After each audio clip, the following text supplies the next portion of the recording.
मौखिक अभिव्यक्ति के रूप। रूप औपचारिक व्यवहारिक। 1. भाषण। 2. संवाद। 3. वर्णन। 4. चित्रण।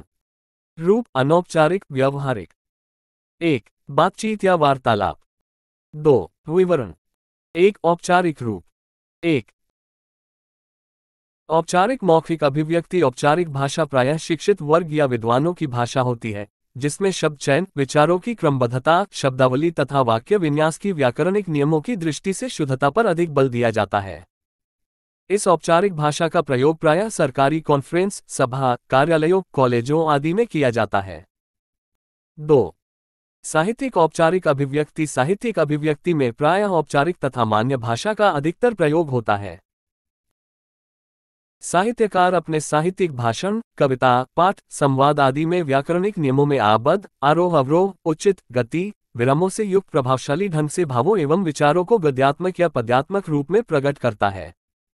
वह भावानुकूल सूक्ति, मुहावरे तथा लोकोक्तियों का प्रयोग करता है। 3. भाषण। किसी विषय विशेष पर किसी जनसभा में अपने विचारों, भावों एवं अनुभूतियों की अभिव्यक्ति ही भाषण कहलाती है। 4. संवाद। संवाद भी औपचारिक भाषा का ही अंग है। 2 अभिनेता या संवादक परस्पर संवाद करते समय विराम, भावानुकूल हाव भावों का ध्यान रखते हैं, उपयुक्त शब्द चयन तथा बोलने के लहजे तथा शैली का ध्यान रखते हैं। 5. वर्णन। देखी, सुनी तथा अनुभूत घटनाओं का मौखिक रूप से अभिव्यक्तिकरण अथवा प्रस्तुतिकरण ही वर्णन कहलाता है। 6. चित्रण। चित्रण किसी घटना, दृश्य, जीवन के किसी अंश का जीता जागता चित्र होता है जो विषय को स्पष्ट रूप में हृदयपटल एवं नेत्रपटलों पर चित्रित कर देता है। 2 अनौपचारिक भाषा रूप। 1. अनौपचारिक मौखिक अभिव्यक्ति। अनौपचारिक भाषा सामान्य जन की भाषा, बोलचाल की भाषा होती है जो अत्यंत सरल तथा स्वाभाविक होती है। अनौपचारिक भाषा आसपास की मिली जुली भाषा होती है। शब्द चयन, व्याकरणिक नियमों, शुद्धता आदि की उसमें आवश्यकता नहीं है। 2.